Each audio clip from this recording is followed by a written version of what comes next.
Campina Grande, quarta-feira, 26 de março. Hoje comemora-se o Dia do Cacau.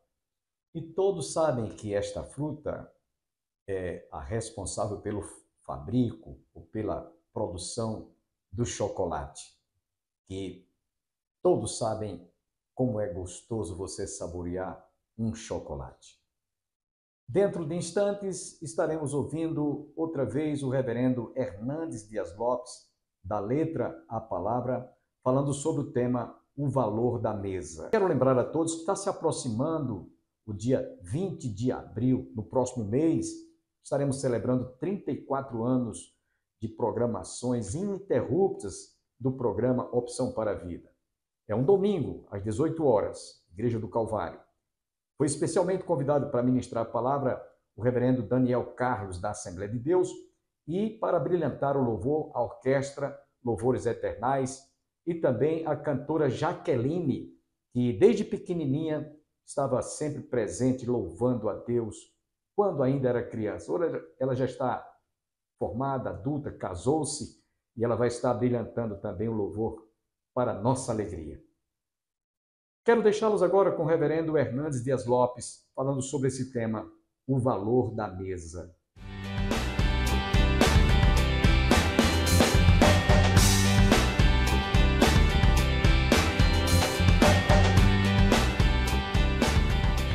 Fala, gente boa. Você não está me escutando, não? Sala de posa peregrina, viajando o mundo. Sabe onde nós estamos? Águas de Lindóia, Supremo Conselho da IPB. O negócio é a mesa, gente. É a prosa aqui, ó, a sustância. Não é o local, é a geografia, né? É o papo. É o papo, é a sustância. A conversa nossa hoje é sobre o valor da mesa. Tem mesa na sua casa, mestre? Tem mesa e precisa ter, né, pastor?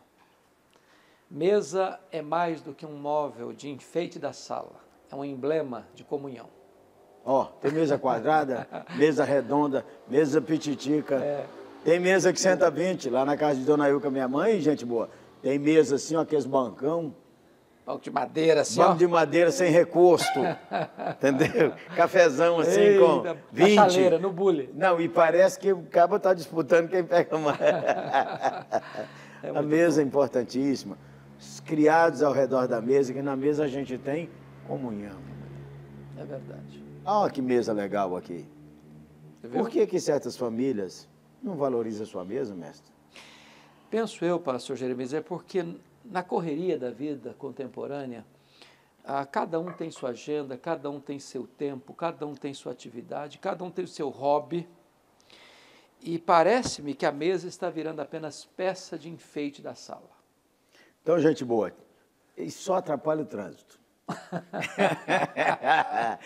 Aqui, ó, aqui diz assim, ó, Salmo 128, diz assim, seus filhos como rebentos da oliveira, a roda da tua mesa. Eis como será abençoado o homem que teme o Senhor. Deu um jeito, hein? Às vezes está todo mundo. Podia ter não vamos falar um rango, não, né? Podia ter um cafezinho junto.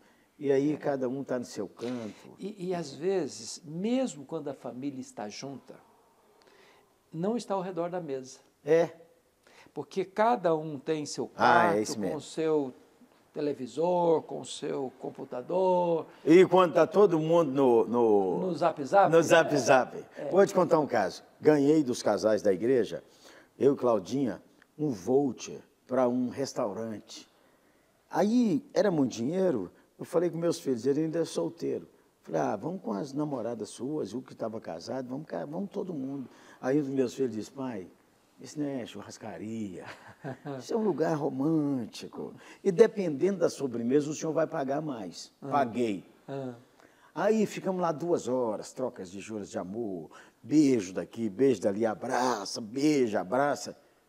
Na linha de visão nossa, assim, um casal. Eles ficaram menos tempo do que nós, varamos o tempo inteiro, ela assim... No Zap Zap. E ele assim, aí comia... É o que você falou, né? Hoje, se você vai a um restaurante, às vezes a família, cada um no seu smartphone. Não tem conversa, não tem troca de olhar, não tem bate-papo, não tem compartilhamento de vida. Esse é o grande drama. Nós vivemos no século da comunicação e matando a comunicação. Longe uns dos Longe outros. uns dos outros. Perto e longe. Muitos amigos virtuais e perdendo os contatos reais dentro de casa. É, até na igreja o cara quer Santa Ceia virtual. Aí essa mesa da comunhão linda da igreja do Senhor. Precisa ser presencial, hein, gente boa? Eu acho algo maravilhoso lá em Lucas 24. Lucas 24, boa. Quando aqueles dois discípulos estão voltando para Emaús, Isso. coração cheio de tristeza, de desesperança. Jesus começou a caminhar com eles, mas os olhos impedidos de ver, sem discernimento, e Jesus vai expondo para eles as Escrituras, até que chegamos. Aí Jesus fez menção de ir adiante, e ele disse, fica conosco, já é tarde. E quando Jesus ficou com eles ao redor da mesa e partiu o pão, os olhos se abriram. E eles Maravilha. Jesus. Ao redor da mesa, ao partir do pão, é onde Jesus se manifesta. Onde os gente olhos boa. se abrem. Você não participa da ceia do Senhor, não? Porque tem uma turma que não participa, é porque ou não converteu, ou converteu e é visitante crônico, o cara não decide ser membro da igreja. Vai no Natal, no Ano Novo, quando morre alguém. E a ceia não é só aquele pedacinho de pão e beber aquilo ali. A ceia é a comunhão, é a alegria. Somos irmãos em Cristo. Meu irmão aqui, ó, ele é claro. E eu, ó, lavados no mesmo sangue. Participe da ceia. Participe da ceia, gente boa. Na ceia. E o que é maravilhoso é que é Jesus que é o nosso elo principal, de único. união, né? Sem Ele, nós somos diferentes, nós somos desiguais, nós somos separados. Mas quando Jesus ocupa o lugar central da mesa, aí nós nos unimos.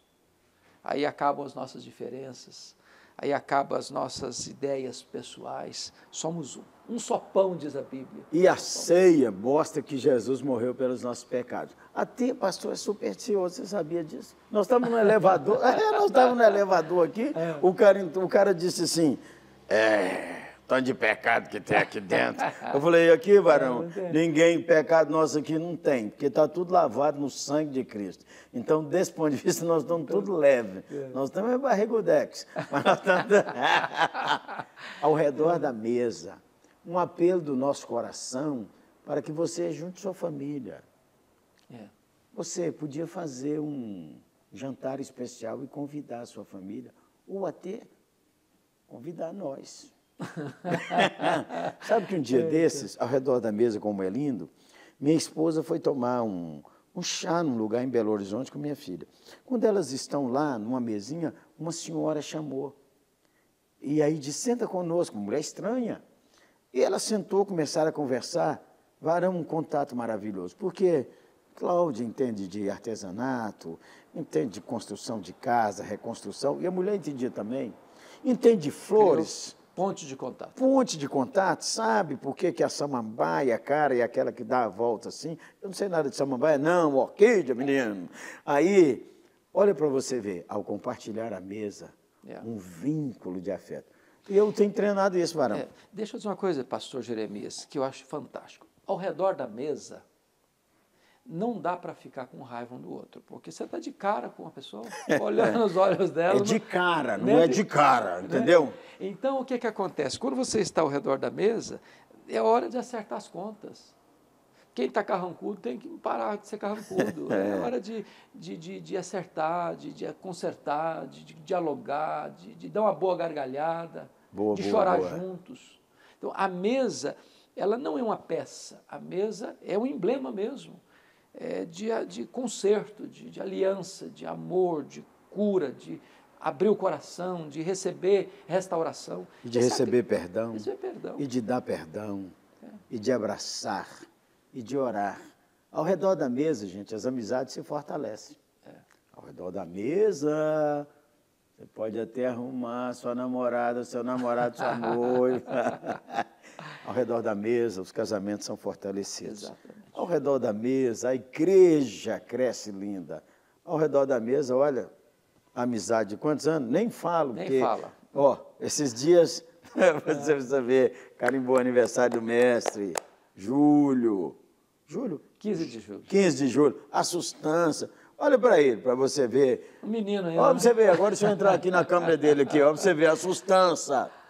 Um menino. E ao redor da mesa já partilhamos muitas lágrimas, muitas vitórias, muitos sonhos e muita gratidão.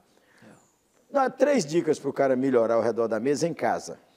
A primeira coisa, você precisa agendar a mesa. Se você não agendar, os compromissos vão tirar você da mesa. Então, chame a sua família, estabeleça, quem sabe o domingo, o dia de você estar junto. Se programe para estar junto. Se esforce para estar junto. A segunda coisa, pastor Jeremias, que eu acho importante, é que a família possa entender que a refeição é mais do que um alimento. A refeição é um símbolo da graça de Deus, do pão vivo do céu. Isso. Então, quando nós estivermos ao redor da mesa, gratidão. Gratidão. A mesa não é lugar de murmuração, a mesa é lugar de gratidão, de ações de graças. Comida ruim, que é isso, Zé?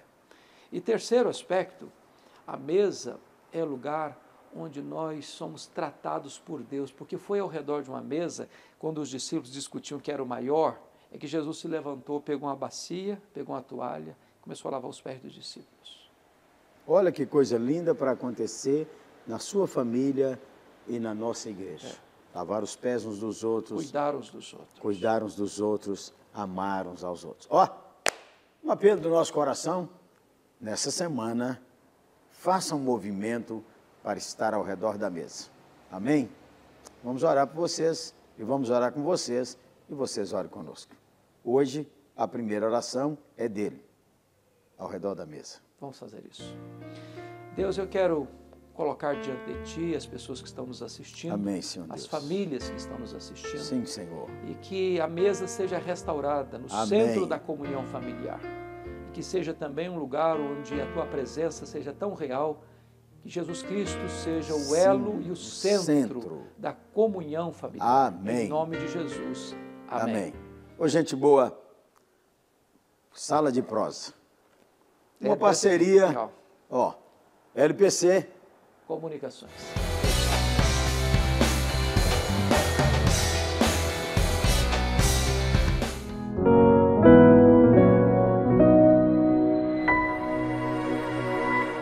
Porém, essa alegria que eu estou falando para você nesta noite, ela vem de Deus.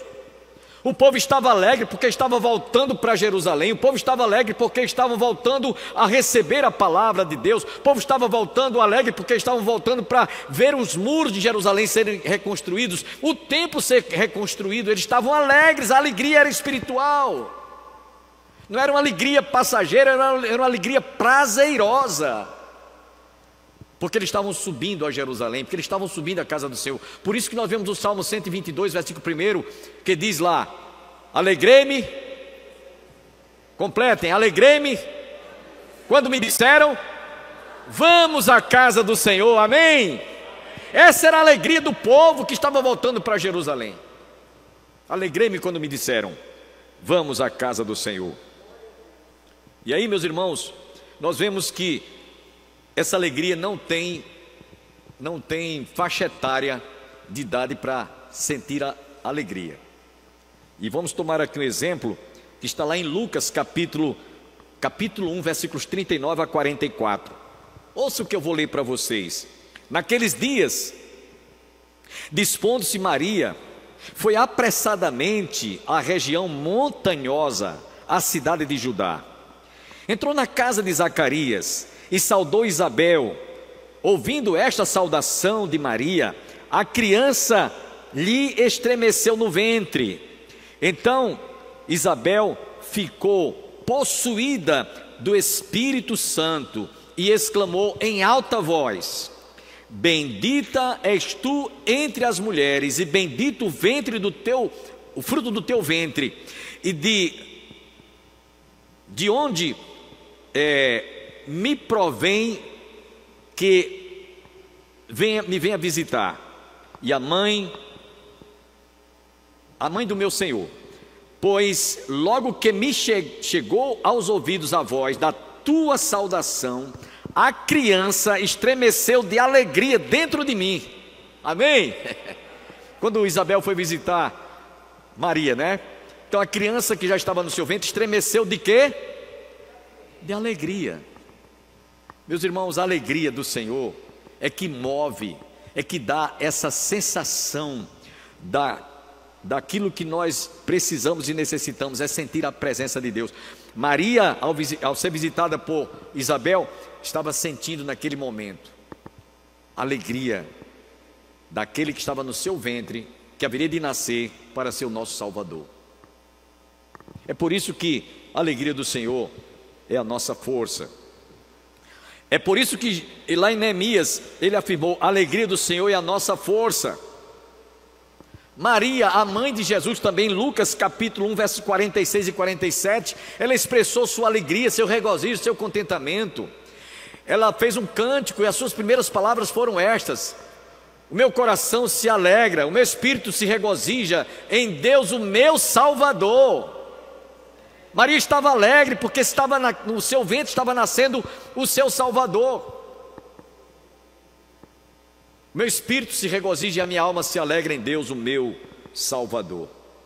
Essa alegria, meus irmãos, ela é diferente da alegria natural. É uma alegria espiritual, diferente também da alegria carnal. E a gente só sabe essa diferença quando a gente um dia nasce de novo. A gente só faz distinção no dia que nós nos convertemos. A gente só sabe fazer a diferença, o antes e o depois, no dia em que nós entregamos a nossa vida para Jesus e passamos a realmente experimentar essa alegria que vem de dentro para fora. A alegria do mundo vem de fora para dentro, mas mesmo assim não satisfaz.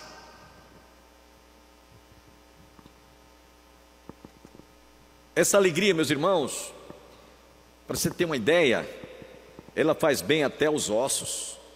É isso que nos diz Provérbios 17, 22.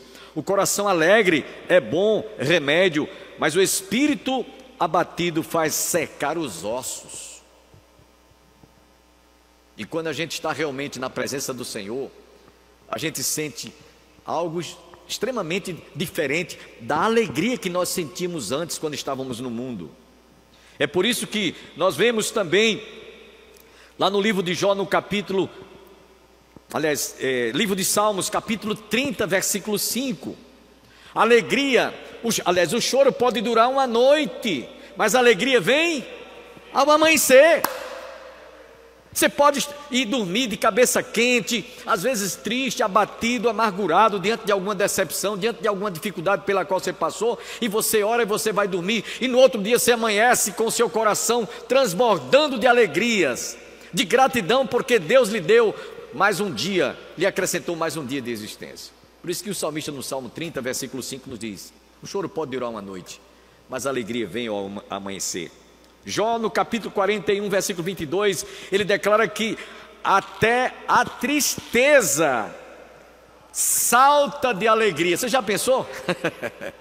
Até a tristeza salta de alegria. Amém?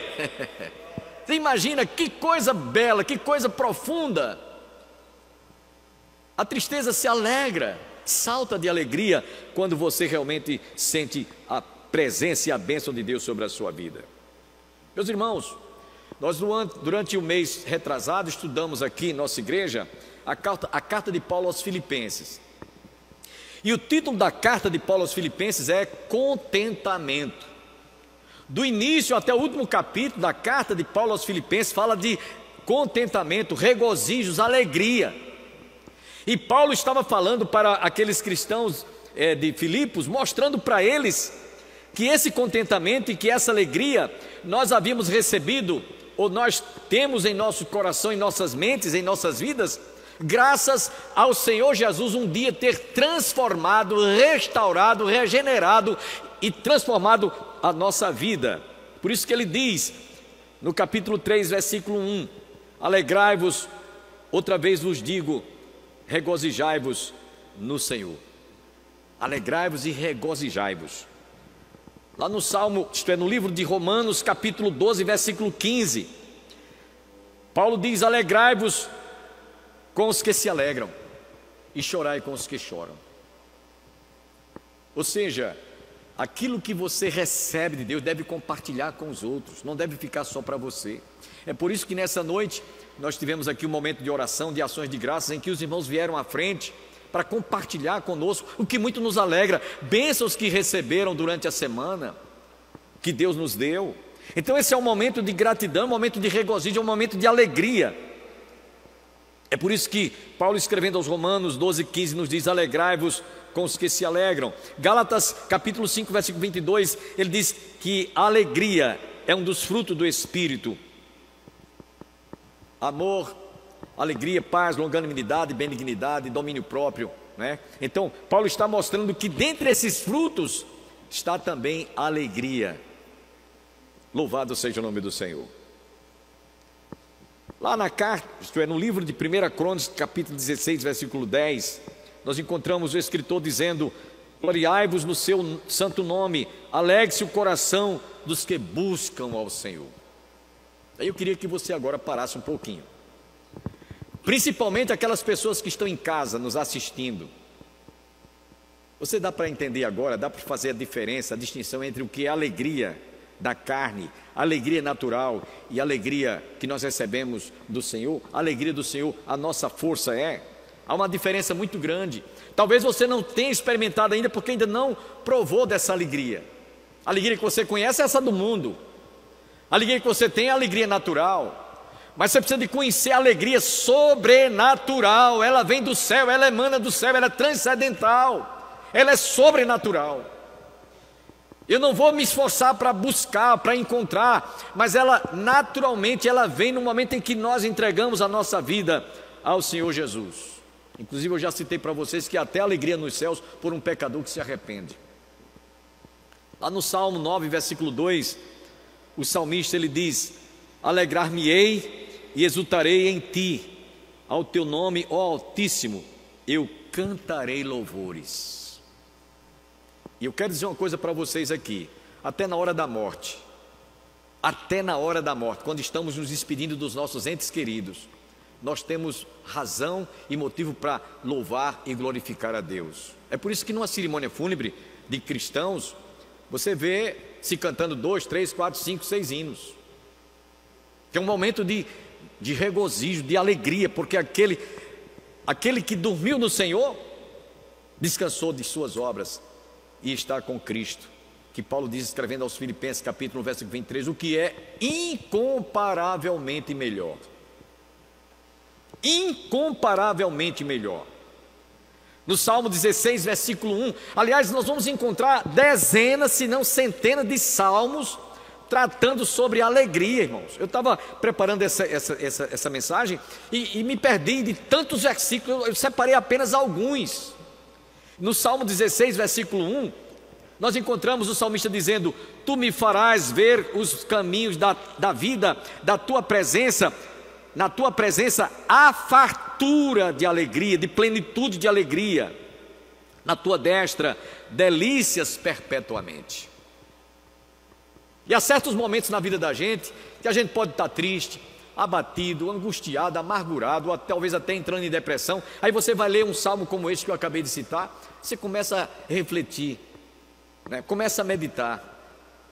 O Senhor me fará ver os caminhos da vida, na tua presença, e eu estou na tua presença, a fartura de alegria, e na tua destra delícias perpetuamente. Então eu só tenho que me regozijar, eu não vou alimentar a tristeza no meu coração. No Salmo 32, versículo 11, encontramos o salmista dizendo: alegrai-vos no Senhor e regozijai-vos, ó justos, exultai vós todos que sois retos de coração. No Salmo 19, versículo 8, ele diz: os preceitos do Senhor são retos e alegram o coração, o mandamento do Senhor é puro e ilumina os olhos. No Salmo 100, versículo 2, o salmista diz: servi ao Senhor com... digamos bem forte, se vamos ao Senhor com alegria, aleluia, alegrai-vos diante dele com cântico.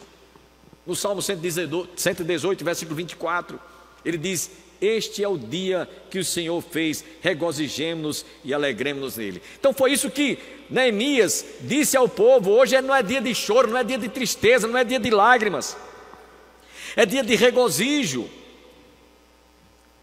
Este é dia consagrado ao Senhor vosso Deus, pelo que não pranteeis nem choreis, porque todo o povo chorava ouvindo as palavras, só estavam se sentindo emocionados. Mas não chorem mais, hoje é dia de alegria, de regozijo.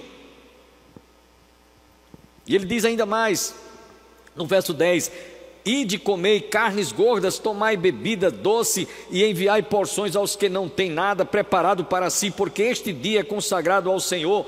Portanto, não vos entristeçais, porque a alegria do Senhor,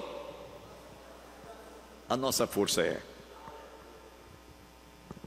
Meus irmãos, se nós fôssemos ler mais tantos outros salmos, eu quero terminar aqui com um salmo, que esse para mim, ele traduz aquilo que nós estamos trazendo para a meditação dos irmãos. O Salmo 126, este salmo, o salmista, ele descreve o motivo da alegria, do regozijo que havia no coração daqueles que estavam recebendo a palavra.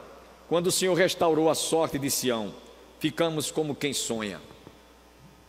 E às vezes Deus faz certas coisas na vida da gente que a gente diz, parece que eu estava sonhando. Isso para mim não parece ser uma realidade. É como o salmista diz aqui: quando o Senhor restaurou a sorte de Sião, ficamos como quem sonha. Então a nossa boca se encheu de riso e a nossa língua de júbilo.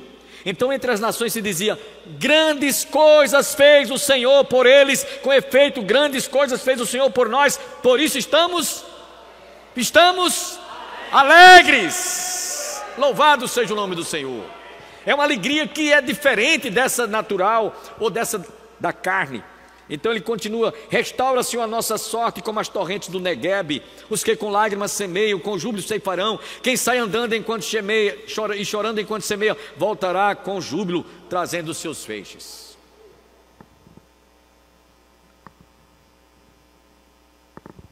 Meus irmãos, paremos um pouquinho. Nós que estamos aqui, não precisamos de música para nos alegrarmos.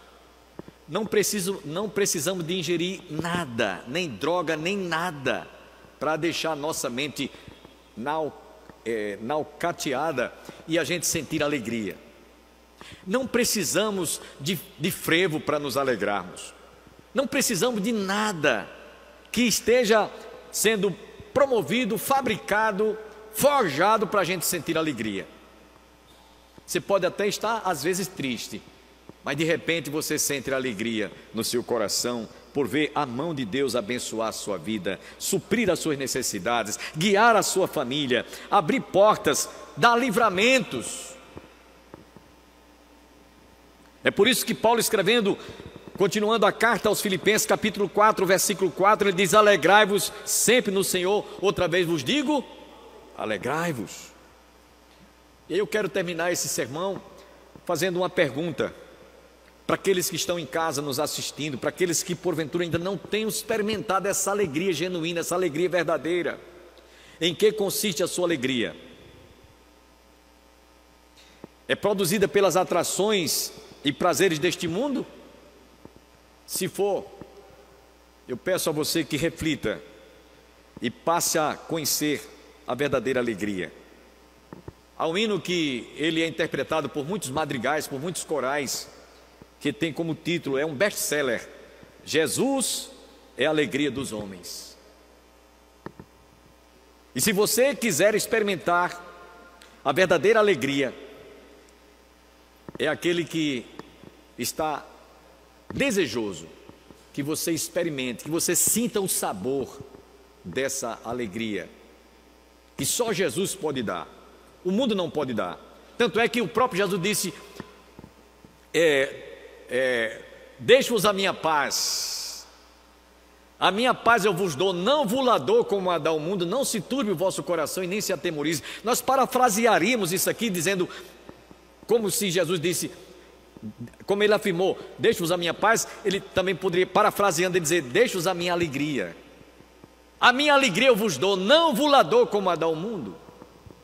Então, na hora que você experimentar essa alegria, na hora que você sentir esta alegria do Senhor, que é a nossa força, você vai ver e vai sentir uma grande diferença que você pode até dizer assim: se eu soubesse e se eu tivesse sido despertado antes para conhecer essa alegria, eu não tinha perdido tanto tempo com essa alegria, entre aspas, do mundo.